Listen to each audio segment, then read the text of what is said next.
Hello बच्चों, स्वागत है आपका यशस्वी सीरीज के 90वें पार्ट के अंदर। अभी हम स्टडी कर रहे हैं साइंस सब्जेक्ट के बारे में और आज हमारा टॉपिक है कोशिका यानी कि सेल की संरचना और उसके प्रकार के बारे में। तो आइए शुरू करते हैं। कौन सी संरचना अंतःस्रावी ग्रंथि नहीं है?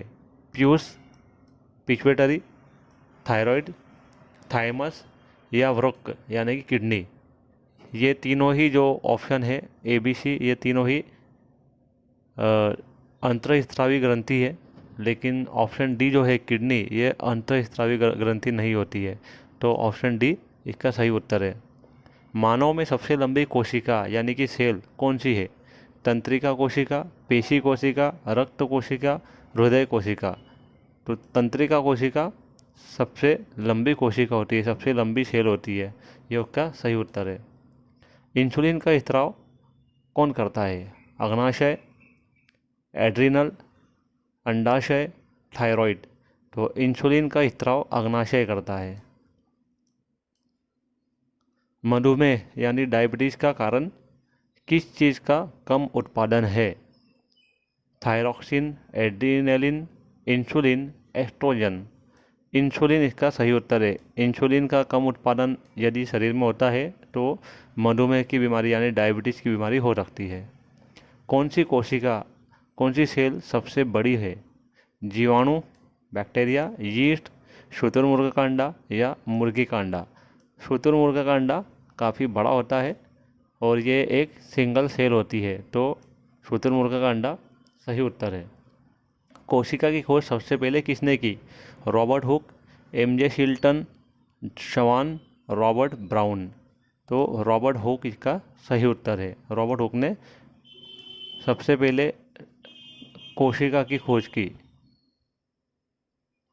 कोशिका भित्ति किस पदार्थ से बनी होती है? वसा यानी कि फैट, सेल्यूलोज, प्रोटीन, लवण। इसका सही उत्तर है ऑप्शन बी, सेल्यूलोज। निषेचित अंडा यानी फर्टाइल एग क्या करता है? वो जोड़ने का काम करता है, घटाने का काम करता है, गुणन करता है या वृद्धि करता है? तो निषेचित अंडा यानी फर्टाइल एग वो मल्टीप्लाई करता है, गुणन इसका सही उत्तर है। कोशिका का शक्तिघर यानी सेल का पावर हाउस किसे कहा जाता है? सेडोसोम, क्लोरोप्लास्ट, माइटोकॉन्ड्रिया, राइबोसोम। माइटोकॉन्ड्रिया इसका सही उत्तर है। इसे कोशिका का शक्तिघर या पावर हाउस, सेल का पावर हाउस कहा जाता है। उस मानव कोशिका का नाम बताओ जो आकार बदलता है। श्वेत रक्ताणु यानी कि white blood corpuscles, red blood corpuscle, platelets या प्लाज्मा। इसका सही उत्तर है RBC यानी लाल रक्ताणु।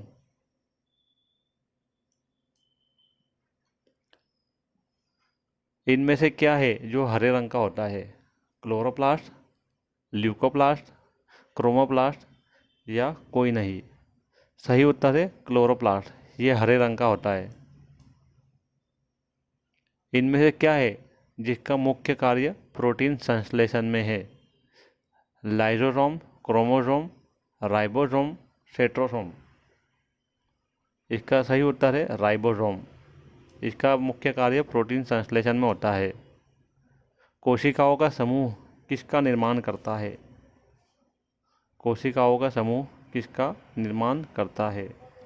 जीव, अंग यानी कि ऑर्गन्स, ऊतक यानी कि टिश्यूज या फिर शरीर।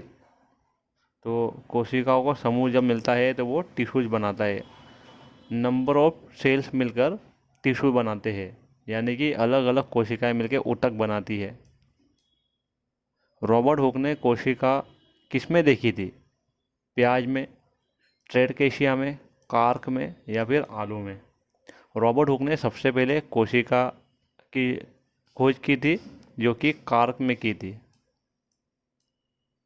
निम्न में से कौन सा संरचना आनुवंशिक गुणों तथा लवणों को जनक से अगली पीढ़ी में स्थानांतरित करती है? Chromosome, lysosome, centrosome, ribosome. इसका सही उत्तर है क्रोमोसोम। इसको हेरेडिटरी कैरेक्टर भी बताया जाता है। कोशिका यानी कि सेल को किस यंत्र द्वारा देखा जाता है? सेल को देखने के लिए आप क्या यूज़ करते हो? दूरदर्शी, सूक्ष्मदर्शी, पारदर्शी या फिर इनमें से कोई नहीं। तो कोशिका बहुत छोटी इकाई होती है, इसे डायरेक्टली हम देख नहीं सकते। इसे देखने के लिए हमें माइक्रोस्कोप चाहिए यानी कि सूक्ष्मदर्शी चाहिए। भ्रूण की वह अवस्था जिसमें सभी शारीरिक भागों की पहचान हो सके वह क्या कहलाता है? गर्भ, गर्भावस्था, निषेचन, संलयन। इसका सही उत्तर है गर्भ। बाह्य निषेचन किस में होता है? मछली, स्टारफिश, क और ख दोनों, या फिर मनुष्य? मनुष्य में तो बिल्कुल नहीं होता है।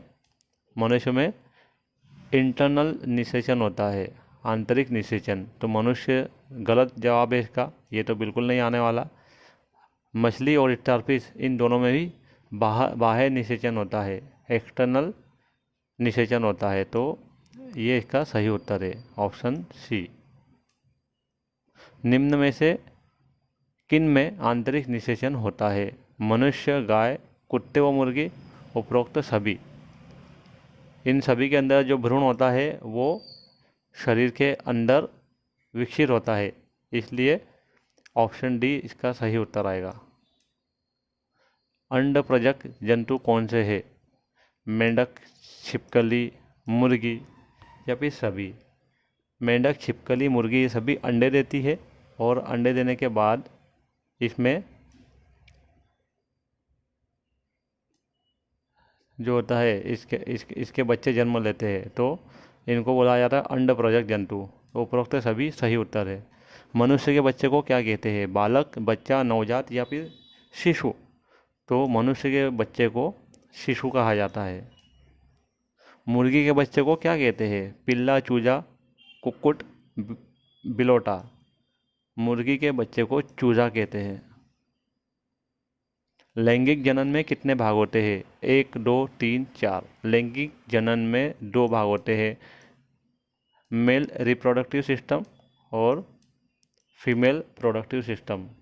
तो मेल और फीमेल, मादा और नर, तो इस तरह से 2, इसका सही उत्तर है ऑप्शन बी। शुक्राणु यानी कि स्पर्म्स कैसे होते हैं? सूक्ष्म, छोटे, बहुत सूक्ष्म या क्षीण?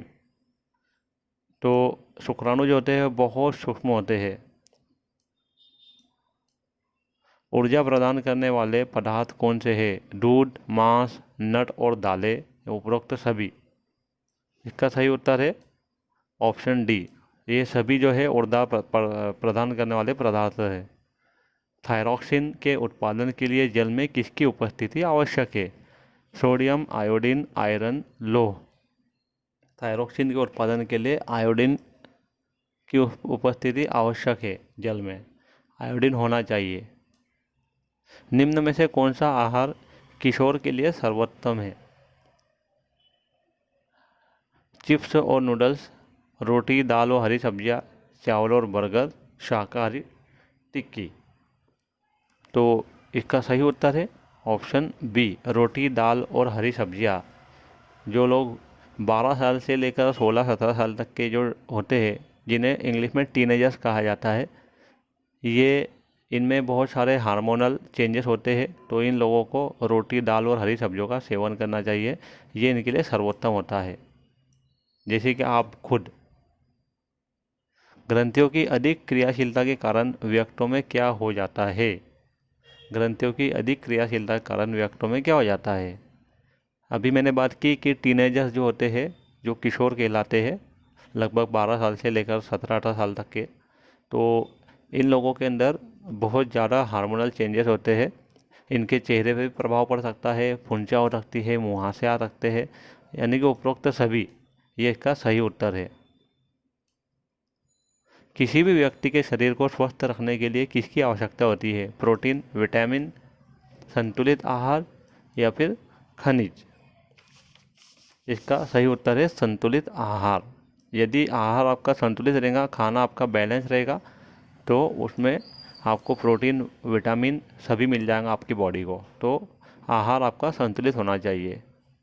लोह प्रचुर खाद्य पदार्थ कौन से हैं जिनमें आयरन होता है? ऐसे खाद्य पदार्थ कौन से हैं? पत्तेदार सब्जियां, गुड़ और संतरा, आंवला, या फिर उपरोक्त सभी। तो ये जो सभी ऑप्शन जो है इनमें आयरन होता है। पत्तेदार सब्जियां, गुड़ और संतरा, आंवला, तो ये सभी सही है। इसके लिए ऑप्शन डी इसका सही उत्तर है। किशोरावस्था में होने वाले परिवर्तन को कौन नियंत्रित करता है? हार्मोन, ग्रंथि, पीयूष, एस्ट्रोजन। अभी मैंने बात की कि हार्मोनल चेंजेस होंगे किशोरावस्था में, तो इन्हें हार्मोन्स कंट्रोल करता है। आयरन तत्व किसका निर्माण करता है? कोशिका, ग्रंथि, रुधिर, मांसपेशियाँ। आयरन जो होता है वो शरीर के अंदर ब्लड का निर्माण करता है, यानी रुधिर का निर्माण करता है। अपने आप में संतुलित भोजन कौन सा है? दूध, चावल, दाल, सब्जियाँ। अपने आप में संतुलित भोजन दूध होता है, जो प्योर फॉर्म में होता है। शिशुओं को किसके दूध से संतुलित भोजन मिलता है? गाय, भैंस, माँ या बकरी। शिशुओं को दूध से संतुलित भोजन मिलता है, लेकिन किससे मिलता है? तो वो उनके माँ से मिलता है। इसके लिए बच्चे को 6 महीने की उम्र तक कम से कम स्तनपान ही कराना चाहिए। वृद्धि किस समय से होने लगती है? जन्म से पहले, जन्म के बाद, जन्म के समय से, जन्म के साथ साथ। इसका सही उत्तर है जन्म के समय से वृद्धि होने लगती है। किशोरावस्था के दौरान मनुष्य के शरीर में होने वाले परिवर्तन किसका संकेत है? यौवन आरंभ, बालावस्था, वृद्धावस्था, प्रौढ़ावस्था। तो इसका सही उत्तर है यौवन आरंभ, यानी उसके जमाने की शुरुआत। चिप्स तथा पैक किए गए पदार्थों में क्या नहीं पाया जाता? पोषक तत्व, प्रोटीन, विटामिन या आयरन। इसका सही उत्तर है पोषक तत्व। पैक किए गए पदार्थों में पोषक तत्व नहीं रहते हैं, इसके लिए इसका सेवन कम से कम करना चाहिए। HIV क्या है? यानी ह्यूमन इम्यूनो डिफिशियंसी। ये क्या है? एक तरह का वायरस है, जीवाणु है, प्रोटोजोआ है या कीटाणु है? ये एक तरह का वायरस होता है। HIV एक तरह का वायरस होता है जो कि काफ़ी खतरनाक होता है और जो फैलता भी है, लेकिन उसके फैलने की भी कुछ अलग अलग कंडीशंस होती है। वायरस इसका सही उत्तर है। पीड़ित माँ से उसके शिशु में किसके द्वारा HIV हो सकता है? दूध के द्वारा, भोजन के द्वारा, संपर्क से या छूने से? संपर्क से या छूने से HIV नहीं फैलता है, तो ये दोनों तो ऑप्शन रॉन्ग है। और भोजन के द्वारा भी नहीं फैलता है, ये भी ऑप्शन रॉन्ग है। लेकिन यदि माँ अपने शिशु को दूध पिलाती है, HIV ग्रस्त है, तो उसके शिशु को भी HIV हो सकता है। तो ऑप्शन ए सही उत्तर है। निम्न में से किस में जनन क्षमता का विकास होता है? लड़कों में, लड़कियों में, दोनों में या दोनों में नहीं? इसका सही उत्तर है दोनों में। जनन क्षमता यानी कि प्रोडक्टिव कैपेसिटी इन दोनों के अंदर डेवलप होती है, लड़कों में भी लड़कियों में। तो ऑप्शन सी इसका सही उत्तर है। तो आज के इस वीडियो में फ़िलहाल इतना ही। मैं आशा करता हूँ कि वीडियो आपको पसंद आया होगा। यदि आपको वीडियो पसंद आता है तो इसे लाइक करें, शेयर करें और हमारे यूट्यूब चैनल को सब्सक्राइब करना ना भूलें, ताकि हम आपके लिए और नई वीडियो बनाने की प्रयास कर सकें। Thank you.